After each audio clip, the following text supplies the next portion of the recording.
ছোট বউ বড় আদরে ছোট বউ সে আমায় ছোট বউ বড় আদরে ছোট বউ প্রতিদিন আমাকে বলতো দাদা ডাক্তারি পাশ করে করব সেবা অভাবের তাড়নায় পেত না।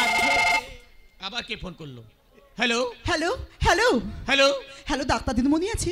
না, ডাক্তার দিদিমণি নেই, আমি আমার বাবা বলছি। একটু ডাক্তার দিদিমণিকে ফোনটা দিন না। আচ্ছা, আপনি কোত্থেকে করছেন বলুন তো? আমি হসপিটাল থেকে বলছি, আমার ছেলেটার না খুব শরীর খারাপ, একটু ডাক্তার দিদিমণিকে ফোনটা দিন না। না না, অত বড় হসপিটাল, আমার মেয়ে ছাড়া কি কোনো ডাক্তার নেই? তাছাড়া আজকে আমার মেয়ের বিয়ে, ও কোনো মতে আজকের ওই হসপিটাল যেতে পারবে না। আরে ফোনটা রাখুন বলছি। আপনি শুনতে পাচ্ছেন না? আরে ফোনটা রাখুন। বাবা, কার ফোন ছিল বাবা? আরে মা, ওই হসপিটাল থেকে কোন এক গার্ডিয়ান ফোন করেছে। হসপিটাল থেকে? হ্যাঁ। দেখি ফোনটা আমাকে দাও। দেখ মাত্র তোমার। আমাকে দাও দেখি। হ্যালো, হ্যাঁ কে বলছেন? কি হয়েছে? আপনার ছেলে খুব বাড়াবাড়ি? আচ্ছা, কান্নাকাটি করে কথাটা আগে শুনুন। হ্যাঁ, আউটডোরে যান, ওখানে ডাক্তারবাবু আছে। কি হয়েছে? আউটডোরে কোনো ডাক্তার নেই? আর কি বলছেন কি? তাছাড়া যে সমস্ত ডাক্তার কাছে ফোন করছো হ্যালো বলে মোবাইল সুইচ অফ করে দিচ্ছে। না না না, অন্য কিছুতেই হতে পারে না। আচ্ছা, কান্নাকাটি করে দেখছি আমি কি করে। আচ্ছা রাখুন, আমি এখনই আসছি। হ্যাঁ হ্যাঁ রাখুন, আমি এখনই আসছি। আরে মাত্র তোমার, আর তুই কোথায় যাবি? আর 2 ঘন্টার মধ্যে তোর বিয়ের প্রীতি বসতে হবে, আর এই সবই চলে যাবি বলছিস? বাবা, বিয়েটা নয় আমি 2 ঘন্টা পরে করব, কিন্তু এই বিয়েটা করতে গিয়ে ওই বাচ্চাটা যদি জীবন চলে যায়, সারা জীবন ওর বাবা মার কাছে ঋণী থাকবো। তাছাড়া কোনোদিন ওর বাবা মার কোলে ওই জীবনটা ফিরে দিতে পারবো না। তাছাড়া তোমরা আমাকে কষ্ট করে লেখাপড়া শিখিয়েছো, ডাক্তারি পাশ করিয়েছো সাধারণ মানুষ সেবা করার জন্য। তুমি আমাকে আশীর্বাদ করো বাবা, সারা জীবন যেন সাধারণ মানুষে আমি পরিষেবা দিতে পারি। আরে মাত্র তোমার, আমি তোকে আশীর্বাদ করি। তোর কর্তব্য থেকে তুই পিছুপা হচ্ছিস রে মা, পিছুপা হচ্ছিস রে। ঠিক আছে বাবা, সামনের রাস্তাটা খুব অন্ধকার, তুমি আমাকে একটু আগে দেবে বাবা। ঠিক আছে, তুই আগে চল, ঠিক আছে, আমি এখনই আসছি। এসো। আরে এই কৌশিক, আর শুনতে পাচ্ছিস না? আরে কি বলি শোন, আরে গ্রামের মানুষ, আরে পঞ্চায়েত ছেড়ে এসছে, ওদেরকে খাওয়া দাওয়া ছাড়িয়ে দিস।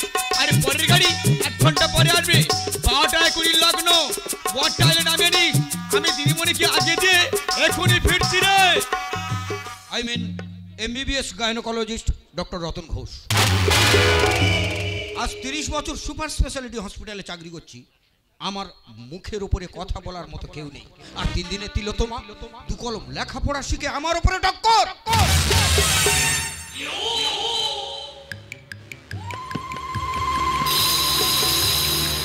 আরে সঞ্জয়, চুপ করে আছিস কেন? ওই তিলোত্তমা শালি ওই সঞ্জয় ঘোষের গালে থাপ্পড় মেরেছে। আর আপনার ভয় কিসে? আপনার মাথার উপরে বড় বড় নেতা মন্ত্রীর হাত আছে। ওই শালির ডানাটা ছিঁড়ে ফেলে দাও। সঞ্জয়, মাথা ঠিক নেই। ওই শালিকে এমন জায়গায় কাটবো সেলাই করার সুতো খুঁজে পাবে না। এই দেখ কখন কোথায় আসে, লক্ষ্য কর। আরে স্যার, এই মাত্র খবর পেলাম হাসপাতালে কোনো এক গার্ডিয়ান ফোন করেছে, তিলোত্তমা ম্যাডাম এসে পড়লো বলে কথা। হ্যাঁ, আমি এসে গেছি হসপিটালের সামনে। আপনার ছেলে কোথায় আছে? ও 3 নম্বর কোয়ার্টারে। আচ্ছা ঠিক আছে, কান্নাকাটি রাখুন, ঈশ্বরকে ভরসা রাখুন, আমি আমার যথাসাধ্য চেষ্টা করবো। হ্যাঁ, ফোনটা রাখুন, আমাকে ভিতরে যেতে দেন। কি স্যার, আপনি হসপিটাল থাকতে একটা রুগী যন্ত্রণা ছটফট করছে, তাকে না চিকিৎসা করে আপনার একেবারে ফুর্তি কথা লজ্জা করেন আপনার? রোগীর চিকিৎসা পরে হবে, আগে তোমার চিকিৎসাটা করি। মাই ডিয়ার ল্যাঙ্গুয়েজ, মুখটা সামলে কথা বলবেন স্যার। ঠিক আছে, রুগীটা একবার সুস্থ করে আসি, তারপর আপনার 2 নম্বরই কুকীর্তির কথা সমস্ত জুনিয়র সিনিয়র ডাক্তার কাছে ফাঁস করে দেবো। পালক গজিয়েছে, মরার পালক আমার কথাই নিছে। এর পিঠতে যখন উঠে আসতে পেরেছি, আপনাদেরকেও কাওড়া তলা শাসনে নিয়ে যেতেই পারবো। আরে সঞ্জয়, কি বলতেছ? এই তুই আমার বান্ধবী না, আমাকে তুই টর্চার করছিস? মুখ সামলে কথা বলে বলছি। স্যার, কি করছেন? আমি আপনার মেয়ে মতন, আমার জীবনকে ভিক্ষা দিচ্ছে। আমার এত বড় সর্বনাশ করে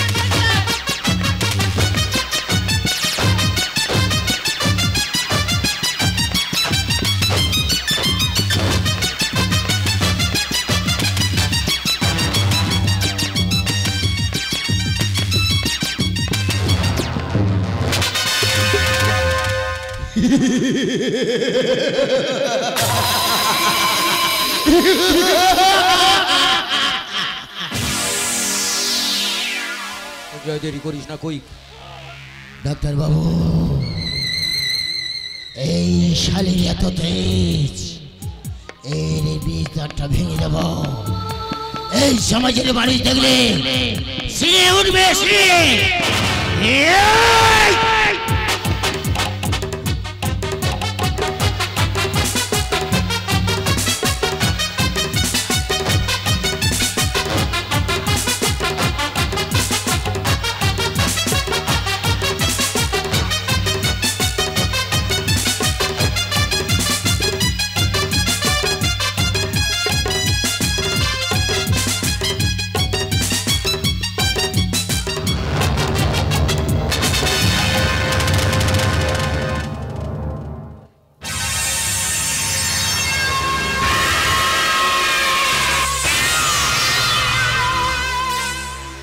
আরে সঞ্জয়, প্রমাণ লুটপাটের জন্য সিসিটিভি ক্যামেরা ভেঙে ফেল। এখানে থাকা নিরাপত্তা নয়। চল চল, এখান থেকে চলে যাই।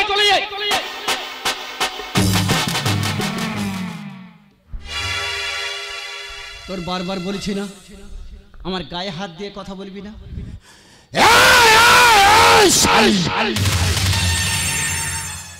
শালা এই সঞ্জয় ঘোষ বড় খাতারনাক রে। জানিস তো, তোদের মতন মেয়েদের এনে এই সঞ্জয় ঘোষ ফুর্তি করে। আমার কটা বিয়ে জানিস? 5টা বিয়ে। শালা বিয়ের পরে ফুলসজ্জা রাতটা কাটিয়ে তাদের আউট আউট করে দে। তোর কটা বিয়ে বললি? 5টা। আহ, তুই তো হেভি মাল রে। আচ্ছা বলতো, তোর গালে হাতে রক্ত লেগে কেন? আমার গালে হাতে রক্ত কেন? এই তো একটা লাশের মেয়ে সালি ফরফর করে উঠছিল, তাকে ভোগ করে আউট আউট আউট করে দিয়েছে। তার মানে তিলক তোমাকে মেরে দিয়েছিস? কেন মেরেছিস? তোকে বলবো না। বলবি না? না বলবো না। বলবি না? না।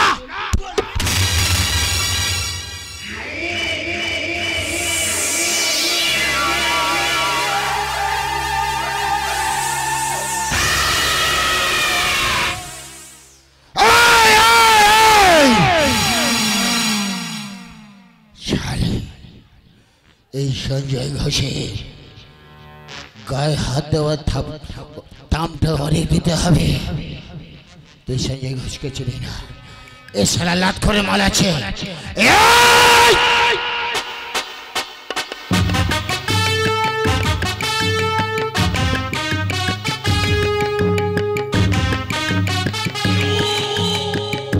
এই আমার গায়ে হাত দিবি না, খুব খারাপ হয়ে যায় বলছি। আমার গায়ে হাত দিবি না, আমার গায়ে হাত দিবি না বলছি।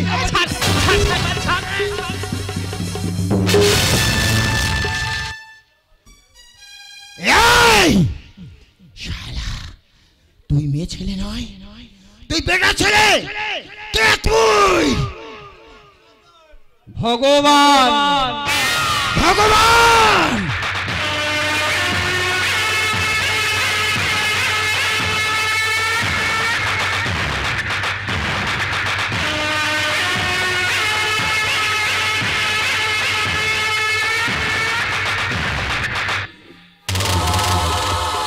ভগবান। শুধু ভগবান নয়, বল মানুষ মারা ভগবান।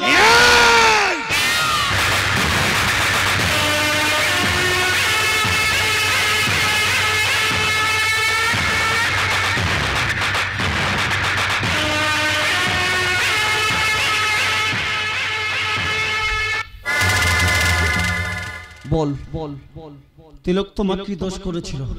তোকে বলবো না। কেন তাকে মেরেছিস? তোকে বলবো না। বলবি না? না বলবি না?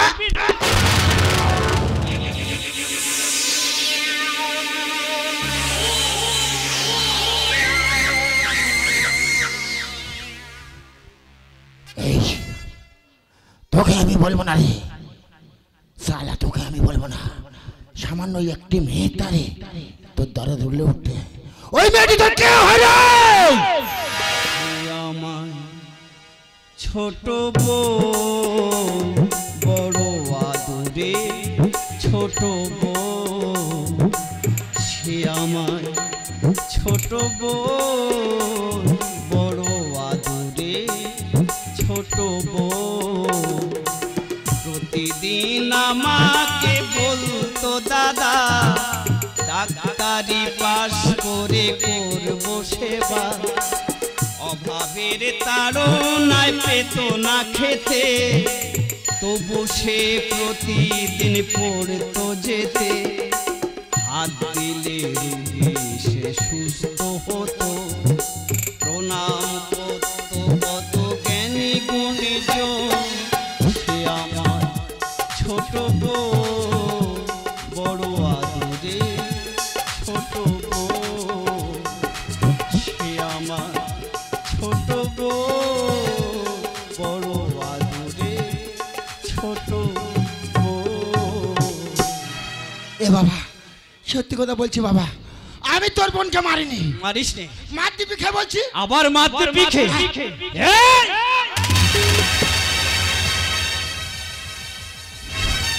বল বল বল বল, আমার বোনকে কেন মেরেছিস? আমি মারিনি। মারিস নি? মেরেছি, মেরেছি তোর বোনকে আমি। মেরেছিস? তাহলে শোন, আর একটা যদি সত্যি কথা বলিস তোকে আমি চিরজীবনের মতো ছেড়ে দেবো। সত্যি বলবি? হ্যাঁ বলবি তো? হ্যাঁ বলবো। তাহলে চল ভিতরে চল। বল, ডাক্তার রতন ঘোষ কোথায়? কে? ডাক্তার রতন ঘোষ। আমি জানি না, আমি জানি না। জানিস না? না, জানি জানি জানি। সে কোথায় আছে বল? ডাক্তার রতন ঘোষ হ্যাঁ পাকিস্তানে হ্যাঁ গোপীনাথ মন্দিরে পান্ডা সেজে লুকিয়ে আছে।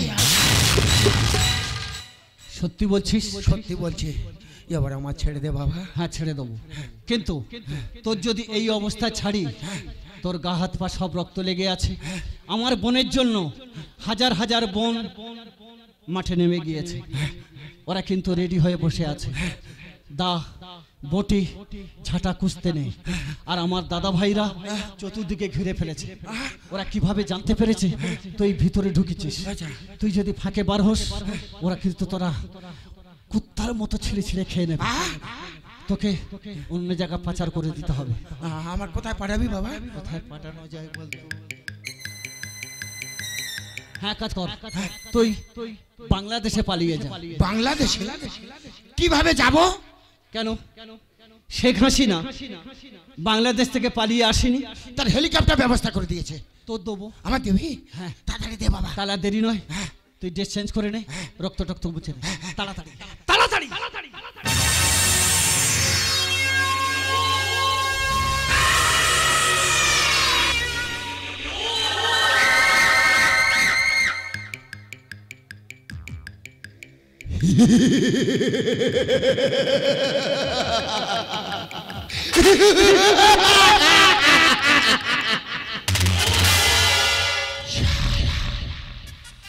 শালা ভগবান আছে বড্ড বোকা।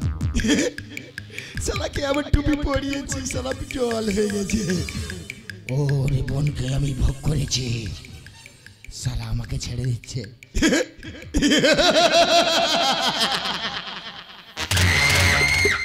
এ বাবা, দে দে আমার ছেড়ে দে। তুই চলে যাবি? কিছু খাবি না? আজ এক সপ্তাহ শুধু মেয়েদের নিয়ে ফুর্তি করছি আর মদ খাচ্ছি। শালা একটু কিছু খাইনি, খুব খিদে লেগেছে। আবার খাবি? দেখে দে, দেখে দে। তাহলে বড় করে হা কর। আমি হা করলে তুই খাবি? আমি তোর নিজের হাতে খাইয়ে দেবো। শালা ভগবান দেখো, শালা আমার নিজের হাতে খাইয়ে দেবে। দে দে বাবা দে। হা কর, বড় করে হা কর। ঢুকবে না, দাওয়ার মাত্র গিলে নেবি, বমি করবি না। তাহলে দি, হা কর। এই দিচ্ছি, নে খেয়ে নে।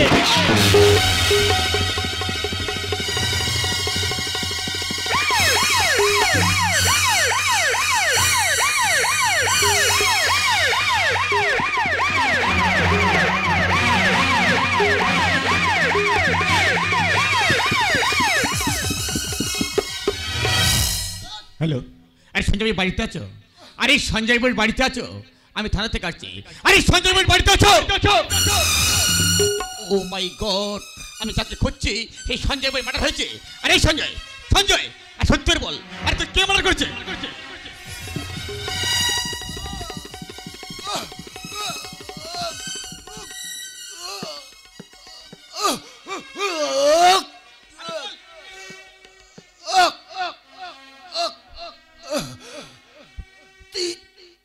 তিলক তোমার ওই দাদা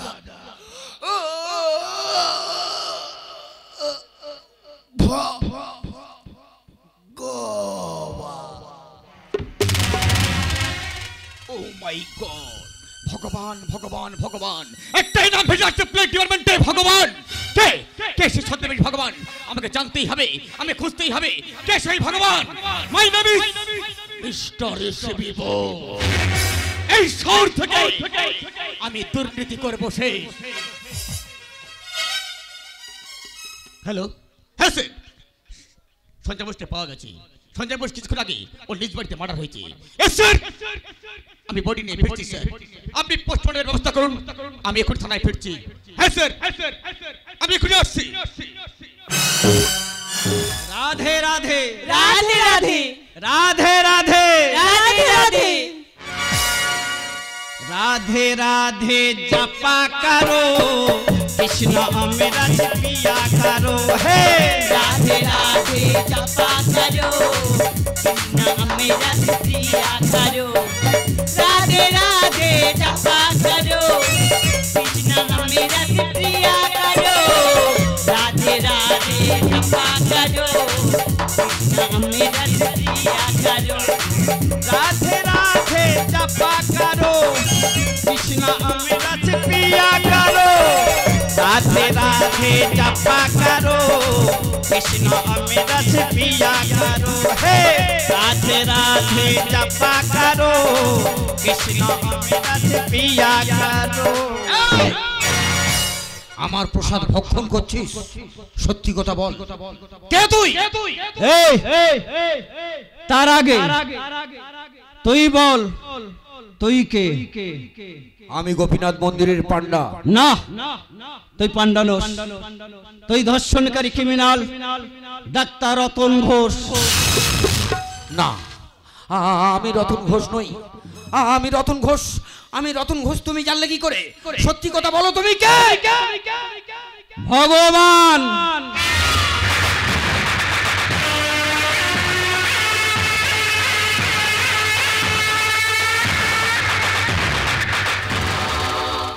ভগবান? শুধু ভগবান নয়, বল মানুষ মারা ভগবান। তার মানে তুমি তিলোত্তমার দাদা? আমি কিচ্ছু করিনি, আমায় তুমি ছেড়ে দাও। আমি পালাবো, আমি পালাবো, আমি আমি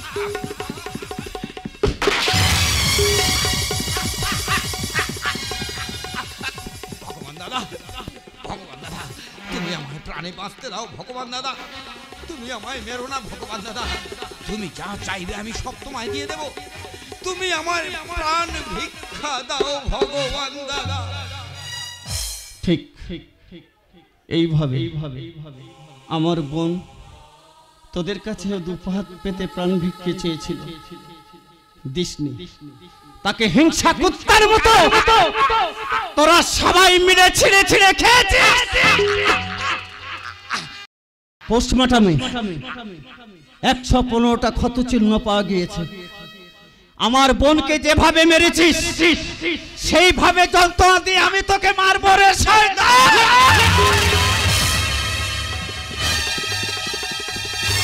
ভগবান দাদা, তুমি যা চাইবে আমি সব তোমায় দিয়ে দেবো, তুমি তুমি আমায় প্রাণে বাঁচতে দাও ভগবান দাদা, তুমি আমায় মেরো না, তুমি আমায় মেরো না, তুমি আমায় প্রাণে বাঁচতে দাও ভগবান দাদা, তুমি যা চাইবে আমি সব তোমায় দিয়ে দেবো। না, মেরো না, মেরো না ভগবান দাদা।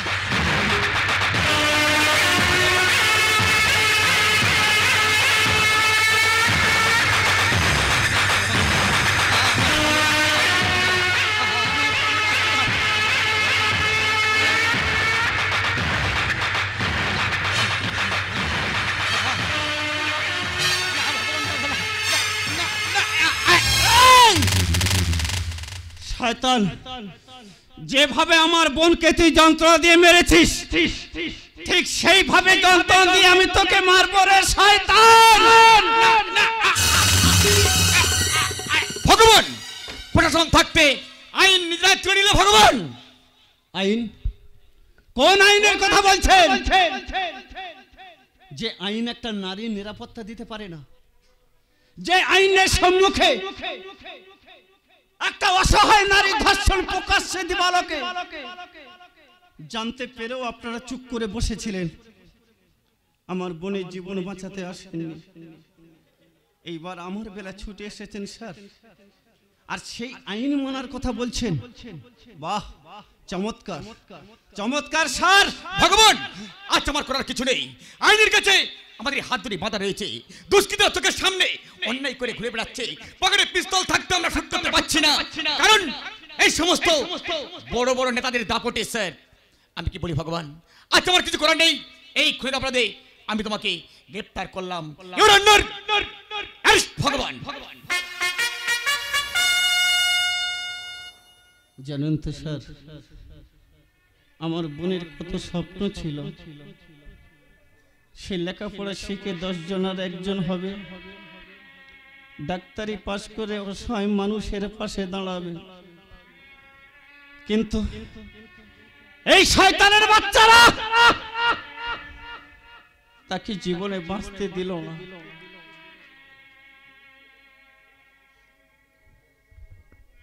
আমার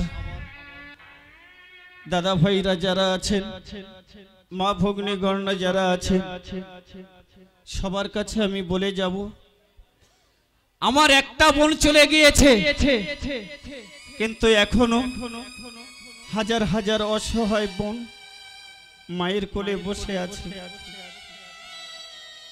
ওদের সম্মান রক্ষা করার দায়িত্ব তোমরা নিও ভাই। আমার বোনকে লেখাপড়া শেখার জন্য আমার বাবা মা মানুষের দরে ভিক্ষে পর্যন্ত করেছে। আমার একটা কিডনি নষ্ট হয়ে গিয়েছে,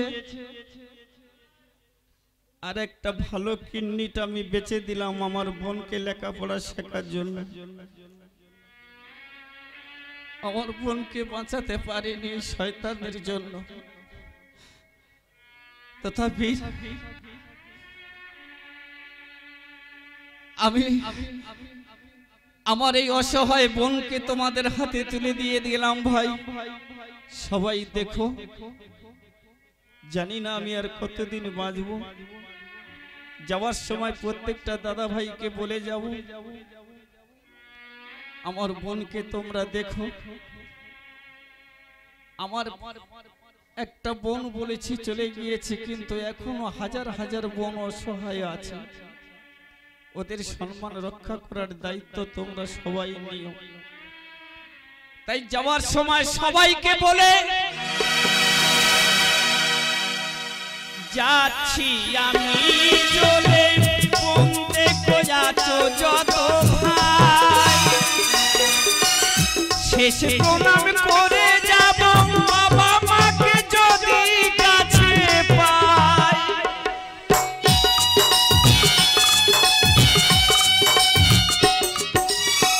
যাচ্ছি আমি চলে, বলতে খোঁজাছো যত ভাই, শেষে প্রণাম করে যাব বাবা মাকে যদি কাছে পাই।